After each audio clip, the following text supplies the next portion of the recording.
नमस्कार, मैं रवीश कुमार। बिहार में वोटर लिस्ट के साथ जो हो रहा है उसे लेकर एनडीए के भीतर भी विरोध भड़क गया है। बिहार की सरकार ने जिस तरह चुपचाप सब कुछ स्वीकार कर लिया, लगता है आंध्र प्रदेश के मुख्यमंत्री चंद्रबाबू नायडू ऐसा करने के मूड में नहीं है। 15 जुलाई को टीडीपी के सांसदों ने चुनाव आयोग से मुलाकात की और वोटर लिस्ट के गहन पुनरीक्षण को लेकर कई सारे सुझाव दिए हैं। सारे सुझाव चुनाव आयोग के अब तक के दावों और बीजेपी की चुप्पियों पर गहरा सवाल खड़े करते हैं। नायडू ने कह दिया है कि वोटर लिस्ट की पुनरीक्षण के काम का संबंध नागरिकता से नहीं होना चाहिए। इसी बुनियाद पर बिहार में यह काम चल रहा है कि नागरिकता की जांच होनी चाहिए और नायडू ने उसी का विरोध कर दिया है। अपने सुझावों में टीडीपी ने साफ साफ लिख दिया है कि विशेष गहन पुनरीक्षण एसआईआर का संबंध नागरिकता की पहचान के अभियान से नहीं होना चाहिए। इस अभियान को नागरिकता सत्यापन से अलग रखा जाए और यह स्पष्ट किया जाए। यह भी कहा कि एक वोटर का नाम सूची में शामिल होना चाहिए या नहीं, इसे साबित करने की जिम्मेदारी वोटर की नहीं होनी चाहिए, आयोग की होनी चाहिए। अगर मतदाता का नाम सबसे ताजा सूची में शामिल है तो मतदाता पंजीकरण अधिकारी ईआरओ या आपत्ति करने वाले को यह साबित करना चाहिए कि मतदाता का नाम सूची में शामिल क्यों नहीं है। जिन मतदाताओं का नाम सबसे ताजा मतदाता सूची में शामिल है उन्हें अपनी योग्यता साबित करने की जरूरत नहीं। सिर्फ उसी सूरत में यह मांग की जानी चाहिए जब इसके ठोस और प्रमाणिक कारण दर्ज हों। यह सुझाव है, लेकिन एक तरह से टीडीपी ने चुनाव आयोग के सामने उसे ही आईना दिखा दिया और उसके तमाम दावों पर सवाल उठा दिया, क्योंकि टीडीपी ने कहा है कि किसी तीसरी पार्टी जैसे सीएजी से सालाना ऑडिट करवाकर मतदाता सूची में गड़बड़ियों की पहचान कराई जानी चाहिए। टीडीपी ने चुनाव आयोग के सामने इतना बड़ा सवाल खड़ा कर दिया। यह सवाल भरोसे से जुड़ता है। सीएजी से ऑडिट करने की मांग कर दी। क्या अब भी चुनाव आयोग बिहार में कराए जा रहे वोटर लिस्ट के पुनरीक्षण का नैतिक रूप से बचाव कर सकता है? टीडीपी ने इस पूरे अभियान से विश्वास और नैतिकता की चादर हटा दी है। आयोग के काम की ऑडिट सीएजी जैसी संस्थाओं से कराने की मांग कर दी है। लेकिन ये क्या कर रहे हैं? बिहार के मुख्यमंत्री नीतीश कुमार क्यों चुप हैं? 20 साल से मुख्यमंत्री हैं। क्या इनकी पार्टी को एक भी गड़बड़ी नजर नहीं आ रही?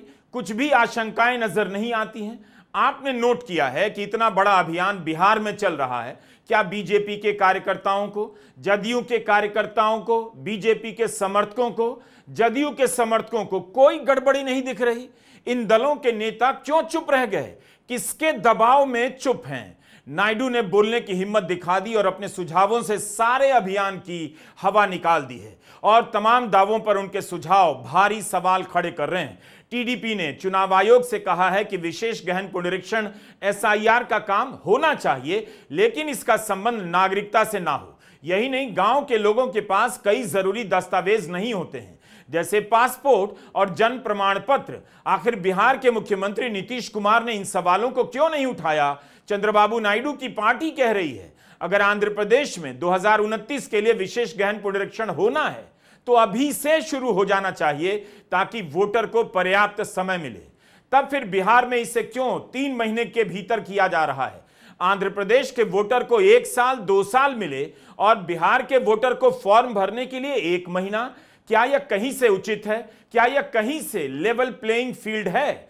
यह बहुत बड़ी बात है। टीडीपी ने कह दी है, यह साफ किया जाना चाहिए कि विशेष गहन पुनरीक्षण अभियान नागरिकता सत्यापन से एक अलग प्रक्रिया है और किसी बड़े चुनाव से 6 महीना पहले हो जाना चाहिए। तो अब क्या बचता है? सारी दलील ध्वस्त हो गई। क्या अब भी चुनाव आयोग अपने कदम को वाजिब ठहराएगा? मोदी सरकार चुप रहेगी? क्या इस पर इसकी कोई राय नहीं होगी? क्या बीजेपी अब बोलेगी कि टीडीपी की राय से वो अलग सोचती है या नहीं? बीजेपी तो विदेशी वोटर ढूंढने के नाम पर बिहार में बचाव कर रही थी और टीडीपी ने कह दिया नागरिकता सत्यापन से इसका कोई संबंध नहीं होना चाहिए। विपक्ष भी यही बात कह रहा है, मगर आयोग नहीं सुन रहा। जो भूमिका राज्य की होनी चाहिए किसी भी इस तरह की जब आप पद्धति विकसित करते हैं गहन पुनरीक्षण का, तो राज्य अपनी जिम्मेवारी लोगों के माथे पर नहीं डाल सकता। लोगों को के बीच में कोहराम नहीं बचा सकता। और जो हम सब देख रहे हैं आपके द्वारा, अन्य हमारे पत्रकार साथियों ने, एक अखबार ने, बिहार के अखबार ने और दिल्ली के लगभग सारे अंग्रेजी दैनिकों ने दिल्ली से प्रकाश, उन्होंने वो चिंता जाहिर की जो चिंता आज मैं समझता हूँ कि चंद्रा बाबू जी के भी पत्र में है। अब भी वक्त है कि माननीय चुनाव आयोग हठधर्मिता का त्याग करे और उनकी कोशिश होनी चाहिए मैक्सिमम इंक्लूजन, एक्सक्लूजन नहीं। एक भी मतदाता अगर उसको ये बताने का संकट उसके सर पर आप डाल रहे हैं कि तुम कौन हो, ये एक मैं समझता हूँ कि संवेदनशील राज्य सरकार और उसकी व्यवस्थाओं की पहचान नहीं है। और मेरा ये भी मानना है कि माननीय चुनाव आयोग सूत्रों के माध्यम से बोलना बंद करे, सीधे तौर पे हस्तक्षेप करे। इससे जुड़े सवालों को गोदी मीडिया के जरिए मैनेज किया जा रहा है। जमीन से आने वाली खबरें छप नहीं रही हैं, लेकिन टीडीपी के इन सुझावों ने सारी चुप्पियों को तोड़ दी है और सारे प्रोपेगेंडा को तहस नहस कर दिया है। क्या गोदी मीडिया टीडीपी के इन सवालों पर भी चुप्पी साध जाएगा, हमला करेगा, या पूछेगा ही नहीं कि मोदी सरकार का एक बड़ा सहयोगी दल अपने राज्य आंध्र प्रदेश के लिए विशेष गहन पुनरीक्षण को नागरिकता सत्यापन से अलग चाहता है, तो दूसरे सहयोगी नेता नीतीश कुमार क्यों चुप हैं? वो क्या चाहते हैं, इस पर बोल क्यों नहीं रहे? सही है या गलत है कि आपने नीतीश कुमार की कोई राय सुनी है? इधर आंध्र प्रदेश को कई साल का समय चाहिए, कई महीनों का समय चाहिए, और उधर बिहार में अभी फॉर्म भरने का काम चल रहा है, 11 दिन बाकी हैं। इधर आंध्र प्रदेश को कई साल कई महीनों का समय चाहिए और उधर बिहार में अभी फॉर्म भरने का काम चल ही रहा है कि खबरें छप गई हेडलाइन बनकर कि बिहार में 35 लाख वोटर का नाम कटना तय को नोट कीजिए। यह कब तय हो गया, किसने तय कर लिया, किस आधार पर तय हो गया? 35 लाख वोटर के नाम कट जाएंगे, इसकी खबर पहले चैनलों पर चलती है और अगले दिन अखबारों पर छपती है। कोई सवाल नहीं, इन खबरों को चुनाव आयोग ने भी भ्रामक नहीं कहा। पूछिए तो क्यों नहीं कहा? चुनाव आयोग के 14 जुलाई के प्रेस नोट में लिखा है कि 17 लाख से अधिक वोटर स्थायी रूप से बिहार से बाहर रहते हैं। इतनी जल्दी फॉर्म को प्रोसेस कर यह संख्या निकाल ली गई कि स्थायी रूप से कितने बिहारी बाहर रहते हैं। तो फिर यह भी बता दीजिए कितने वोटर को दूसरा फॉर्म नहीं मिला है, वो क्यों नहीं बता पा रहे हैं, जिसे लेकर इतने सवाल उठे हैं। 2 दिन पहले तक चुनाव आयोग के सूत्रों के हवाले से खबरें चलाई गई और छपी भी कि बीएलओ को बांग्लादेश, नेपाल और म्यांमार के लोग बड़ी संख्या में मिल रहे हैं। तो इसका जिक्र अभी तक किसी आधिकारिक प्रेस नोट में क्यों नहीं आया? 14 जुलाई के प्रेस नोट में यह भी बता देते, जब कई कैटेगरी की संख्या बता रहे थे तो बता देते कि कितने विदेशी मिले हैं। कोई सवाल क्यों नहीं कर रहा है कि 35 लाख से अधिक वोटर के नाम कट जाएंगे? यह खबर कैसे छप गई? चुनाव आयोग ने तो अपने प्रेस नोट में यही लिखा है कि इतने प्रतिशत वोटर मृत पाए गए हैं, इतने प्रतिशत स्थायी रूप से बाहर रहने वाले पाए गए हैं। आयोग ने कहीं भी साफ साफ नहीं लिखा कि इनका नाम कटना तय है। आयोग ने 3 कैटेगरी का प्रतिशत बताया।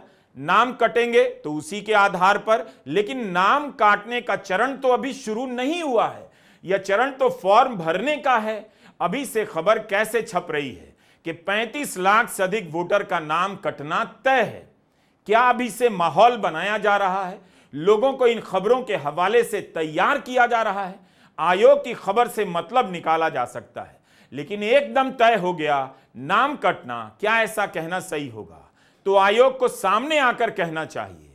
दिक्कत है कि इतने दिन हो गए, इतने सवाल उठ गए, मगर मुख्य चुनाव आयुक्त ज्ञानेश कुमार ने प्रेस कॉन्फ्रेंस नहीं की। 10 जुलाई की बहस में जस्टिस जॉयमाला बागची ने चुनाव आयोग के वकील से सवाल पूछा था, हो सकता है किसी का नाम ड्राफ्ट की सूची में आए ही नहीं, फिर वो क्या करेगा? इस पर आयोग के वकील ने कहा यह मुमकिन ही नहीं है। जस्टिस बागची ने कहा, क्या इसका यह मतलब है अगर मेरा नाम 2025 की मतदाता सूची में आ चुका है तो अगस्त की सूची में भी आएगा? इस पर राकेश द्विवेदी ने कहा, हां, हम पहले से भरे हुए फॉर्म लेकर घर घर जा रहे हैं। फॉर्म भरने में अभी भी 11 दिन बाकी हैं, लेकिन यह अनुमान किस तरह से बाहर आता है, छप जाता है। 14 जुलाई को चुनाव आयोग ने प्रेस नोट जारी कर बताया, घर घर जाने का 2 दौर पूरा हो चुका है। 6 करोड़ 60 लाख से अधिक फॉर्म जमा हो चुके हैं। इसी प्रेस नोट के आधार पर हिंदुस्तान के पटना संस्करण की हेडलाइन देखिए, बिहार में 35 लाख से अधिक के मतदाता के नाम हटना तय। इस खबर में लिखा है 12 लाख से अधिक वोटर मृत पाए गए, 17,35,000 से अधिक मतदाता स्थायी रूप से दूसरे स्थानों पर रहने लगे हैं। यह संख्या चुनाव आयोग की ही प्रेस रिलीज के आधार पर निकाली गई। इस प्रेस नोट में 35 लाख लोगों के नाम हटने की बात कहीं नहीं लिखी है, लेकिन चुनावों पर नजर रखने वाले लोगों ने प्रतिशत के पीछे के आंकड़ों को पहचान लिया। अगर 6 करोड़ 60 लाख फॉर्म में से 1.59% की मृत्यु हो चुकी है, 2.2% पता बदल चुके हैं, 0.73% का नाम एक से अधिक जगह पाया गया है, तो इसका हिसाब करीब 35 लाख ही बनता है। इस हिसाब से 12 लाख से अधिक वोटर मृत पाए गए हैं। 17,37,000 से अधिक मतदाता बिहार से बाहर स्थायी रूप से शिफ्ट हो चुके हैं और 5.25 लाख लोगों का नाम एक से अधिक स्थानों पर पंजीकृत पाया गया है। आयोग को यह कैसे पता चल रहा है? अभी तो फॉर्म जमा हो रहा है।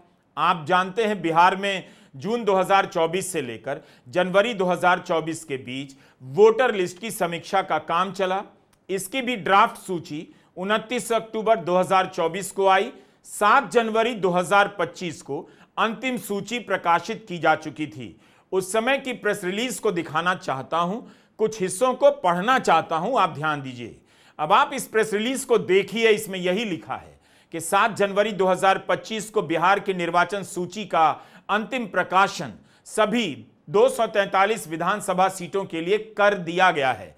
इसमें अंतिम प्रकाशन लिखा है, यानी फाइनल लिस्ट तैयार हो चुकी थी। प्रारूप प्रकाशन की तिथि 29 अक्टूबर 2024 के पश्चात निर्वाचक सूची में कुल 12,03,900 निर्वाचकों का नाम जोड़ा गया एवं इस अवधि में कुल 4,09,434 निर्वाचकों का नाम नियमानुसार विलोपित कर दिया गया, यानी हटा दिया गया। इस प्रकार से निर्धारित अवधि में निर्वाचकों की कुल संख्या में शुद्ध बढ़ोतरी 7,94,466 हुई। इस प्रेस नोट में कितने प्रतिशत वोटर की मृत्यु हुई, कितने प्रतिशत वोटर ने 2 जगहों से कार्ड बनवाया, कितने प्रतिशत वोटर स्थायी रूप से बिहार से बाहर रहने लगे, अलग अलग कैटेगरी का कोई प्रतिशत नहीं है, जिस तरह से 14 जुलाई की प्रेस रिलीज में दिया गया है। कुछ बातों को बार बार कहने की जरूरत है, इसीलिए वीडियो लंबा हो रहा है। 7 जनवरी के प्रेस नोट में अलग अलग नहीं बताया गया कितने प्रतिशत वोटर की मृत्यु हो गई, बस एक संख्या दी गई है कि 4 लाख से अधिक वोटर के नाम काटे गए। 14 जुलाई का प्रेस नोट एकदम अलग है, इसमें सब कुछ अलग अलग प्रतिशत में है। इससे पता चल रहा है 12 लाख से अधिक वोटर की मृत्यु हो चुकी है। अक्टूबर से लेकर जनवरी तक बिहार में समीक्षा का काम चला, तो उसमें मृत्यु या स्थायी रूप से निवास बदलने के कारण 4 लाख से कुछ अधिक वोटर का ही नाम कटता है और 1 महीने की प्रक्रिया में 12 लाख ऐसे वोटर मिल गए जिनकी मृत्यु हो चुकी है। 17 लाख से अधिक वोटर मिल गए जो स्थायी रूप से बाहर बस गए हैं। क्या बिहार में जनवरी से लेकर जुलाई 2025 के बीच 12 लाख लोगों की मृत्यु हो चुकी है? उसमें उन्होंने ये बताया कि 1.5% लोग मर गए हैं, 2.2% लोग अपना पुराना निवास स्थान छोड़ के चले गए हैं और 0.73 लोग एक जगह से 2 जगह उनके नाम लिखे हुए हैं। अब ये टोटल नंबर बनता है करीब 29,86,000, चलिए 30 लाख समझ लीजिए। आज के कुछ अखबारों में लिखा है कि 35 लाख लोगों के नाम कट सकते हैं। एक तो इस नंबर में गलती है। दूसरी बात यह है कि चुनाव आयोग ने जो ये 6 करोड़ 60 लाख फॉर्म हैं, क्या इन सारों की चेकिंग कर ली है या ये फैसला हो गया है कि इनमें से कितने लोगों के नाम हटेंगे, कितनों के लगाए जाएंगे, और उनको ये कैसे पता लगा कि ये लोग जो मर गए हैं, जो बता रहे हैं कि 1.5% लोग मर गए हैं, जो कि करीब 10,50,000 हैं, उनके मरने की सूचना उनको कहाँ से मिली? उनके घर वालों से मिली, उनके पड़ोसियों से मिली, या उनके डेथ सर्टिफिकेट उनको मिले हैं, या क्या हुआ है? दूसरे जो लोग छोड़ के चले गए हैं वो कहाँ गए हैं? वो उसी मोहल्ले में या उसी शहर में या उसी गांव में दूसरे घर में गए हैं, या वहाँ से कहीं बाहर दूर चले गए हैं? और तीसरे जो बता रहे हैं कि जिनकी 2 जगह मत रजिस्टर्ड है, अब उनमें से एक जगह यहाँ है, दूसरा वहाँ है, उनमें से कौन सा रखा जाएगा, इसका फैसला कब होगा। तो मेरे कहने का मतलब यह है कि ये जितने ये फैसले हैं जो कि किसी हद तक के क्वासाई जुडिशल डिटर्मिनेशन है, क्या वो हो गया है? अगर वो हो गया है तो चुनाव आयोग उसके बारे में बताए, और अगर वो नहीं हुआ है तो ये परसेंटेजेस कहाँ से आ रही हैं, ये इसके बारे में अगर क्लैरिफिकेशन मिलेगी तो अच्छा रहेगा। वरना तो ये लगता है कि ये नंबर पता नहीं कहाँ से निकाल के दिए जा रहे हैं और इनका असलियत से कोई ताल्लुक नहीं है। इसके साथ साथ ये भी देखना पड़ेगा कि जब जितनी ज़मीनी स्तर से खबरें आ रही हैं, पता लग रहा है कि बहुत से फॉर्म बिना डॉक्यूमेंट्स के लिए जा रहे हैं, बहुत से फॉर्म ब्लैंक लिए जा रहे हैं, उसका इसमें कोई जिक्र ही नहीं है। इसका मतलब है जितने 6 करोड़ 60 लाख फॉर्म मिले हैं सब पूरी तरह दस्तावेज़ों के साथ हैं और उनकी टोटल चेकिंग और वेरिफिकेशन भी हो गई है। ये विश्वास करना थोड़ा मुश्किल है। तो पिछले साल घर घर जाकर जो समीक्षा का काम हुआ, उसमें इतनी बड़ी संख्या में क्या ऐसे वोटर के नाम नहीं कटे जिनकी मृत्यु हो गई थी? फिर यह काम होता कैसे है? या फिर मृत्यु के नाम पर किसी का नाम कटा है, उसकी कोई स्वतंत्र ऑडिट होगी, या जो चुनाव आयोग कहेगा उसी को स्वीकार करना होगा?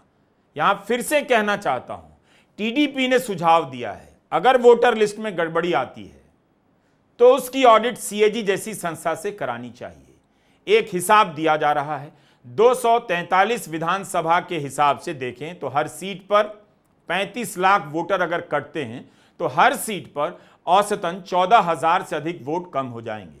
हो सकता है किसी सीट पर इससे कम या ज्यादा भी हो। तेजस्वी यादव का कहना है 2020 के चुनाव में 35 सीटों पर हार जीत का अंतर 3,000 वोटों से कम था। तो क्या इस तरह की सीटों पर वोटों का हिसाब किताब बदल सकता है? फिर यानी 2020 में देखिएगा वो आंकड़ा, तो 35 सीटों का जो रिजल्ट है वो 3,000 के अंतर्गत है। जो 3,000 से जो हम लोग हारे हैं सीटें, वैसी 35 सीटें हैं और 5,000 से जो हारे हैं वैसे 52 सीट्स हैं। जनवरी में बिहार के निर्वाचन पदाधिकारी ने जो जानकारी दी उसमें 3 ही कैटेगरी थी, मृत, डुप्लीकेट और तीसरी स्थानांतरित, शिफ्टेड। लेकिन बाहर रहने वालों में स्थायी और अस्थायी के आधार पर कोई अंतर नहीं किया गया था, मगर इस बार किया गया है। इस बार दोनों में क्यों इस तरह का अंतर किया जा रहा है, साफ नहीं। इस फॉर्म में तो जो अभी भरा जा रहा है, इसके कॉलम 8 में निवास के पते के लिए किसी एक दस्तावेज की मांग की गई है। अगर आप किसी पते पर कम से कम 1 साल से रह रहे हैं तो पानी, बिजली, गैस का कनेक्शन दें, आधार कार्ड, पासबुक दें, राष्ट्रीय बैंक, अनुसूचित बैंक, डाकघर की वर्तमान पासबुक दें, भूमि स्वामित्व अभिलेख और किसान बही में से कोई एक दें, किराया पट्टा और विक्रय विलेख दें। ध्यान से देखिए, इस फॉर्म में भी स्थायी और अस्थायी में अंतर को स्पष्ट नहीं किया गया है, ना ही इन 2 शब्दों का इस्तेमाल हुआ है। लेकिन इसी फॉर्म में नीचे एक और कॉलम है। इसमें वोटर को यह घोषणा करनी है कि जिस स्थान का पता दिया गया है वह वहां मामूली तौर से निवासी है, यानी ऑर्डिनरीली रेसिडेंट है। कब से निवास कर रहे हैं, इसकी तारीख भी मांगी गई है। चुनाव आयोग कई बार कह चुका है इस समय दस्तावेज नहीं लिए जा रहे हैं। तो यह संख्या कहां से आ गई कि 17 लाख से अधिक मतदाता बिहार के बाहर स्थायी रूप से रहने लगे हैं? बहुत से लोगों ने तो अभी दस्तावेज नहीं दिए। विपक्ष तो कह रहा है 4 करोड़ से ज्यादा लोग बाहर हो सकते हैं। इस विज्ञापन में बड़े बड़े अक्षरों में लिखा है क्या आप बिहार के मतदाता हैं। इसके नीचे लिखा है क्या आप अस्थायी रूप से राज्य से बाहर हैं। या तो सर्वे हो गया। रुकिए और सोचिए कि इस विज्ञापन में यह साफ नहीं कि अस्थायी रूप से रहने का क्या मतलब है। कितने साल से बिहार के बाहर रह रहे हैं, या कितने महीने से, या कितने हफ्ते से।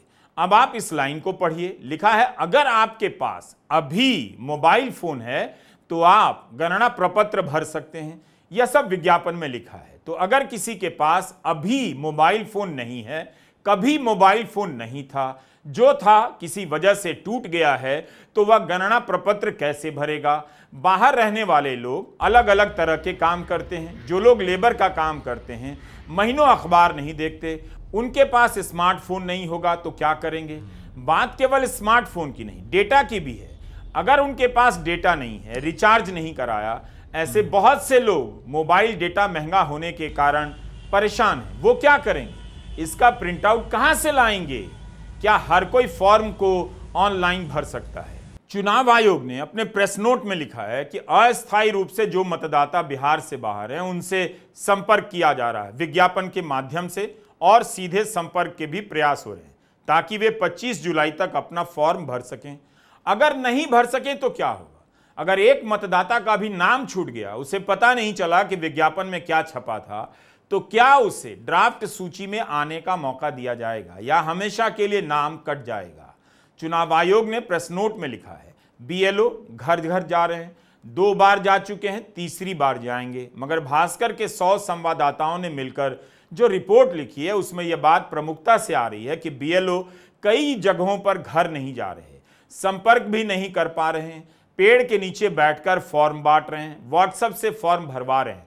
भास्कर की रिपोर्ट का एक हिस्सा पढ़ना चाहता हूं। भोजपुर जिले में बीएलओ ना फॉर्म दे रहे हैं ना पावती। आरा में मतदाता राहुल कुमार ने बताया बीएलओ ने व्हाट्सएप पर आधार नंबर मांगा है, कहा कि फॉर्म भर दिया है। जब प्रमाण मांगा तो बोला टेंशन मत लीजिए। नालंदा से वार्ड 20 में लोग पहचान पत्र को लेकर पार्षद के पास जा रहे हैं, पार्षद बीएलओ के पास भेज देते हैं। मतदाता नहीं जानते फॉर्म सही भरे हैं या नहीं।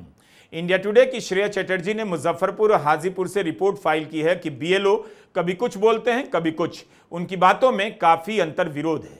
बिहार में यह तो सुनने को मिला कि कई जगहों पर फॉर्म नहीं मिले हैं, यह भी सुनने को मिला कई जगहों पर 2 फॉर्म मिले हैं, लेकिन ज्यादातर जगहों पर एक ही फॉर्म मिले। मगर अब यह भी सुनने को मिल रहा है पटना में नगर निगम के कर्मचारी भी एक अलग फॉर्म बांट रहे हैं, जो चुनाव आयोग की तरफ से दिए जा रहे फॉर्म से काफी अलग है। अजीत अंजुम ने भी इसकी रिपोर्टिंग 5 दिन पहले कर दी थी और दिखाया था कि लोग इस बात से भ्रमित हैं कि नगर निगम के कर्मचारी जो फॉर्म बांट रहे हैं वो अधिकृत है या नहीं। बीएलओ जो फॉर्म दे रहा है उससे यह फॉर्म अलग क्यों है? अब 15 जुलाई के दैनिक भास्कर में पहले पन्ने पर खबर छपी है कि पटना में नगर निगम के कर्मचारी अलग फॉर्म बांट रहे हैं। भास्कर ने दोनों फॉर्म को छाप दिया, दिखा रहा है कि दोनों अलग अलग हैं। निगम को किसने अधिकृत किया और दूसरा फॉर्म कहां से आ गया? अब आप ही बताइए, नगर निगम किस अधिकार से फॉर्म बांट रहा है? क्या यह संदेह नहीं बढ़ा रहा? और इसके लिए चुनाव आयोग जिम्मेदार क्यों नहीं है? आयोग को इस पर बोलना चाहिए। मैं पटना में कम से कम 5-7 ऐसी फैमिलीज से मिला जिनके यहाँ ये फॉर्म भी गया है, ये फॉर्म पहुंचा है उनके यहाँ। कुछ फैमिली ऐसी है जिनके यहाँ ये फॉर्म पहुंचा है और बताया गया कि नगर निगम के लोग या वार्ड काउंसलर वो उन तक पहुंचा है, या कोई अननोन आदमी आया और दरवाजे पे ऐसे, मैं एक फैमिली में मैं गया तो उनसे 3 फॉर्म मैंने ले लिए 3 जगह से, ये ऐसे फॉर्म डाल के चले गए। अब ये फॉर्म है, इसमें और इस फॉर्म में क्या फ़र्क है? ये जो फॉर्म इलेक्शन कमीशन की तरफ से, उसमें एक यहाँ बार कोड भी लगा हुआ है। ये अधिकृत फॉर्म ये होना चाहिए, यही फॉर्म है, ऑथराइज्ड बोनाफाइड बीएलओ की तरफ से जाने वाला। और ये फॉर्म है जिसमें क्या है, कुछ भी नहीं, पुराना कुछ भी नहीं है। इसमें सीधे लिखा हुआ सफ़ेद पृष्ठभूमि के साथ पूरे चेहरे से उपदर्शित करते हुए अहस्तांतरित रंगीन पासपोर्ट आकार की नवीनतम फोटो चिपकाने के लिए स्थान ये चिपका दें। और पिछली जानकारी जो इसमें कही गई, पिछले वोटर लिस्ट की तस्वीर जो इसमें रिक्वायर्ड है वो नहीं है। ये फॉर्म कहाँ से छप के आया? ये फॉर्म कैसे बांटा जा रहा है? सुप्रीम कोर्ट में 28 जुलाई को सुनवाई है, 25 जुलाई को फॉर्म भरने का काम पूरा होगा। इतने कम समय में बता देना 12 लाख से अधिक वोटर की मृत्यु हो गई, क्या इसका सत्यापन कर लिया गया है? हम इस बात को फिर से दोहराना चाहते हैं। बिहार में बीएलओ को लेकर इतने सवाल उठ रहे हैं, फॉर्म को लेकर सवाल उठ रहे हैं, क्या बीजेपी और जदयू के कार्यकर्ता, नेता, समर्थकों को यह सब कुछ भी दिखाई नहीं दे रहा? क्या जब किसी का वोट का अधिकार लिया जाएगा, छीना जाएगा, तो क्या ये दल चुप रह जाएंगे? क्या इन्हें इसमें अपना फायदा दिख रहा है? क्या आपने बीजेपी और जेडीयू की तरफ से एक भी आपत्ति सार्वजनिक रूप से सुनी है? उम्मीद है आप नोट कर रहे होंगे। टीडीपी ने जो कहा है, अब उसका क्या जवाब है, यह भी देखते रहिएगा। नमस्कार, मैं रवीश कुमार।